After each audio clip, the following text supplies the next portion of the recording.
Bismillahirrahmanirrahim wa sallallahu ala nabiyyil kareem Muhammadin wa alihi wa ashabihi ajma'in. As we mentioned yesterday that Allah subhanahu wa ta'ala has taken the responsibility to defend and to preserve and protect this deen of Allah subhanahu wa ta'ala from any type of change and perversion, which is called tahrif. And mostly people try to do perversion to the deen of Muhammad sallallahu alayhi wa sallam through fabricated and fake ahadith. Yes. And why people were trying to make a fake ahadith and attribute the same to Rasulullah sallallahu alayhi wa sallam, we mentioned certain reasons and causes in this regard. And actually that practice started once again by whom? By Shias. And later on, some Sunnis ignorantly who wanted to counter them, so they fabricated certain ahadith only to counter the Shias. And same was the case of Khawarij. And then there are Qadariya and Jabariya and different sects. And everybody tried to protect his own faith or what he believed. So that's why he made some fake hadith in this regard, attributed in wrong way to Rasulullah sallallahu alayhi wa sallam. How the ummah protected the hadith of Rasulullah sallallahu alayhi wa sallam, or how the ulema protected the hadith of Rasulullah sallallahu alayhi wa sallam.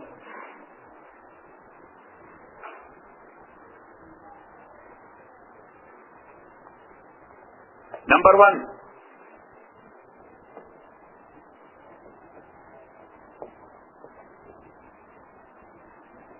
the condition of narration chain.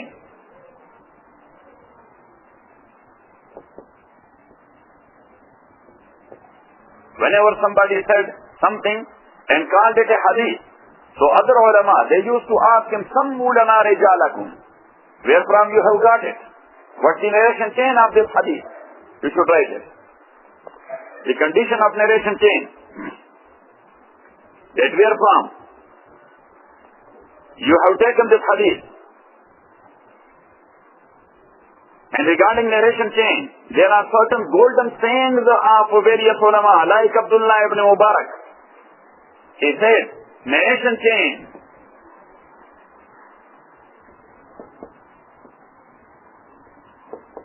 is the base of deen. Narration chain is the base of deen. Number one. Also he said, if this condition is not there,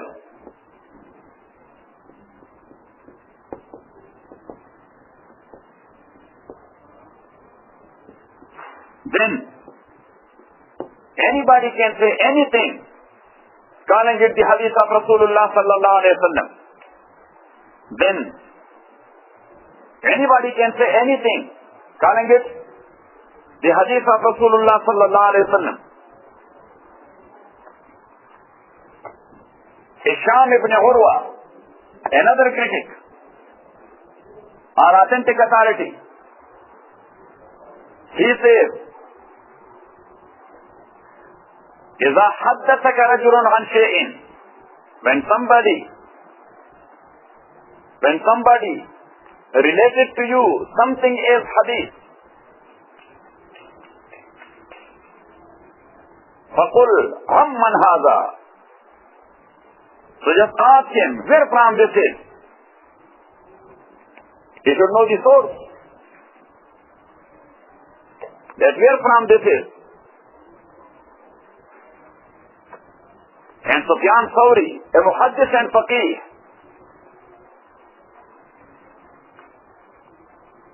he says, narration chain is the weapon of a true believer. Narration chain is the weapon of a true believer. So when somebody does not have the weapon, what else he will be fighting with? Then what else he will be fighting with? We should write it. This is the whole thing up.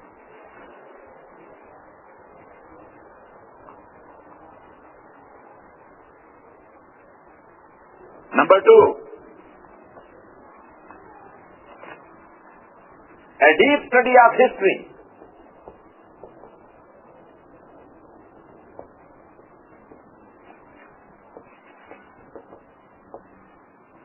of history of the narrators. That is needed. Maybe somebody is narrating a hadith from someone who died before his birth even. Maybe somebody is narrating a hadith from someone who died before his birth even. So if you do not know the birth date and the death date of the Rawi and the Marwi anhu, the narrator and the one from whom he is narrating, you know what I mean? So he can misguide you. He can, because the name is very famous. And for example, Shaykh al-Hind, rahmatullahi alayh, in my narration chain, he passed away long ago before my birth. But his name is very famous in Ulema Hadith. If I will narrate a hadith, that Haddathana Shaykh al-Hind, Maulana Mahmud al-Hasan Deobandi, rahmatullahi alayh, from Qasim al-Ulum wal-Khairat, Maulana Muhammad Qasim Nanotwi, the founder of Darul Uloom Deoband. Yes, so people will be listening to me because these are big names. But if somebody, he knows the death date of Shaykh al-Hind Maulana Mahmud al-Hasan and the birth date of Qazi Fazl Ullah, right at the moment, he will ask him, whom you are going to drop from in between? Because Shaykh al-Hind, he passed away long ago before your birth. Yes, how you are narrating from him directly? You got it? So that's why the history of the narrators, that is much more important. Got it? Sufyan Thawri says,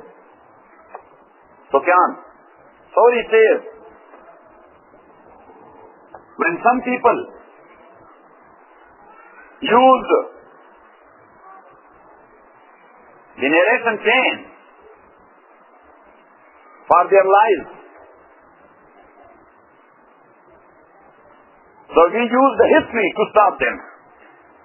Sufyan Thawri says, that's what we did. We use the history to stop them. Because look, there's one story that one guy, he was narrating something and attributing to someone who died before his birth even. You know what I'm saying? So when he narrated the hadith, you know what I'm saying? So one alim was sitting there and very kindly he asked him, At-Tarahu bu'isa ba'da al-maut? That maybe the Shaykh got a new life after his death. You know what I'm saying? That you are born long after his death. So maybe Atarahu bu'isa ba'da al-maut. Do you think that he got a new life? And then you met him and you got this hadith from? Got it? So he ran away. So these people, they know the history. These people, they know the history. Number 3.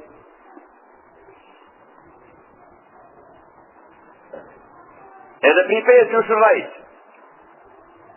As a preface, you should write that backbiting is a major sin.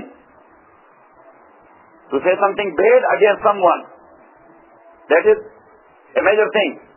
And to say something bad in the face of someone, you should write it.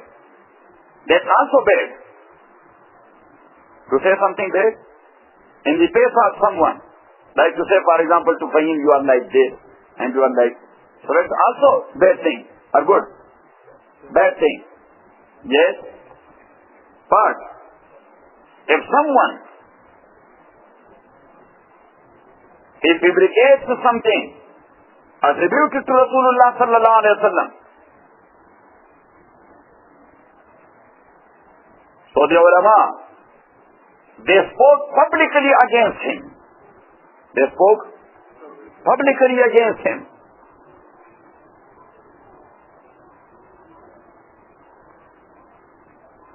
And they told people that such and such guy, he's a liar.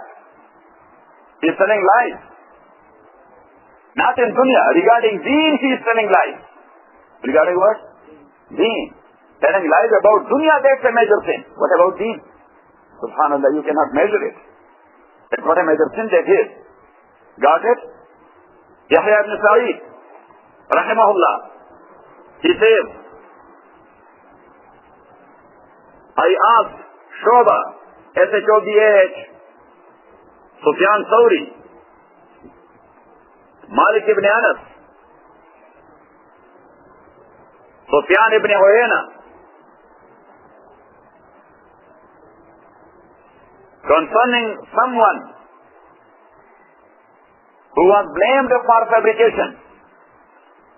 Who was blamed for fabrication. That what should I do? I know that he fabricates. So all these four authentic ulama, they told the Bayan amrahu linnas, disclose him to the general public. You should write it. What they said? Disclose him to the general public. And there is a hadith regarding ghibah, backbiting. Prophet sallallahu alaihi wasallam says backbiting is not allowed. Backbiting is not allowed. Illa fi nafsi muslimin, or illa fi dami muslimin, or ird muslimin, or mali imri'in muslimin.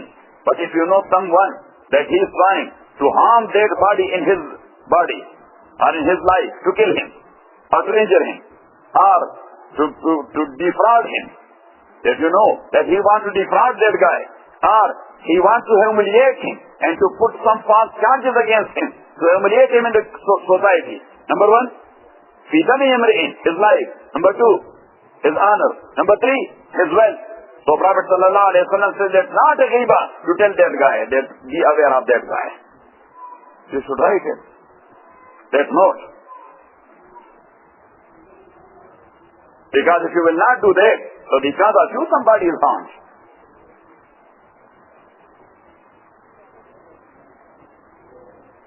In his blood or wealth or honor. Got it?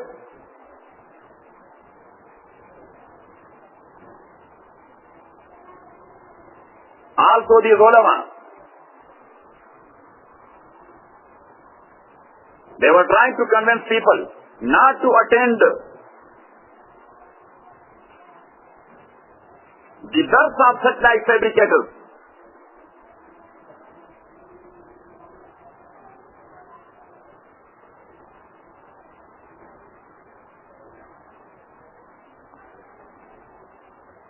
And to attend the dars of someone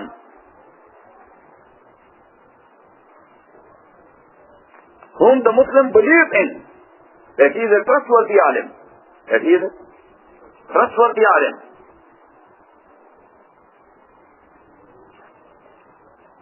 There were two guys. One name is Jafar ibn Zubair al-Kazzab.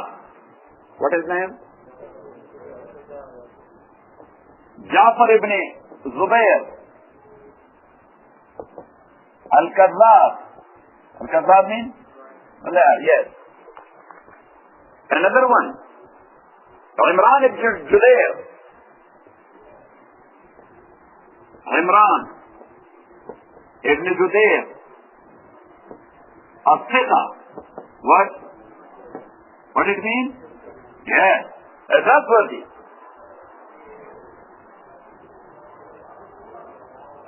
So they both were sitting in one masjid for dars. Right? They both used to sit in one masjid. One in this corner, another one in the other corner. For dars.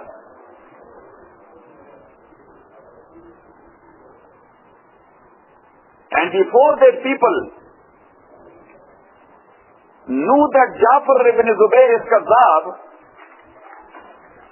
lot of people used to sit in front of him as well. Because common lay people, they do not know. Common lay people, they know that this one is alim and this is not. Yes, anybody who stands there and he starts speaking, people are listening to. Yes, and if he is a little bit arrogant, yes, they are public, they do not have any criterion. Do they have? You know what I'm saying? So people used to sit to whom? To Jafar ibn Zubair al-Kazzab. You know what I'm saying? So Shu'bah ibn al-Hajjaj, he is a muhaddith. Shu'bah ibn al-Hajjaj is a muhaddith.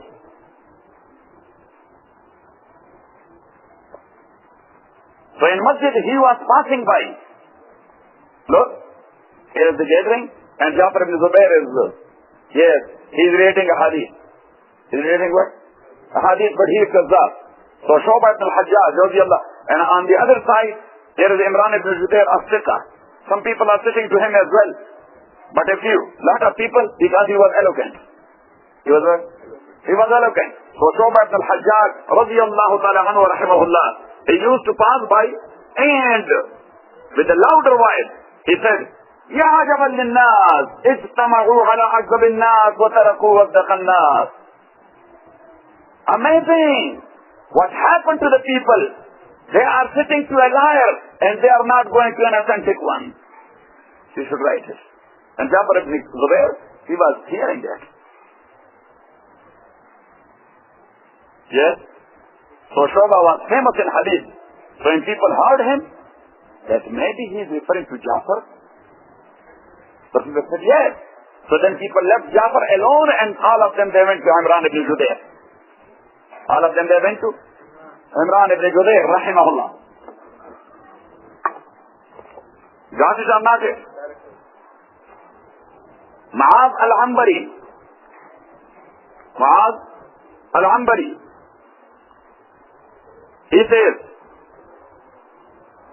I wrote a letter to Shu'bah ibn al-Hajjaj.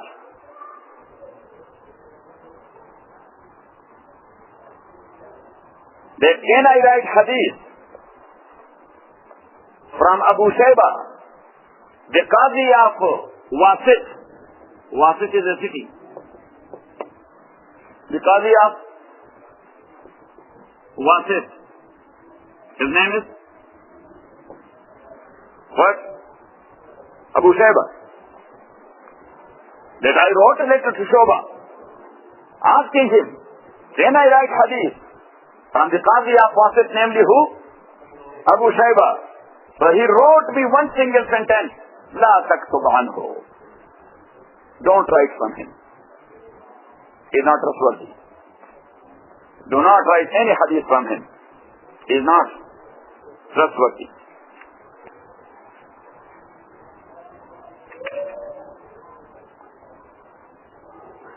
So tomorrow we will go to other sources how to counter, how the ulama, they countered and they start the fabrication of a hadith. Got it? Wa akhir da'wana. Alhamdulillahi Rabbil Alameen.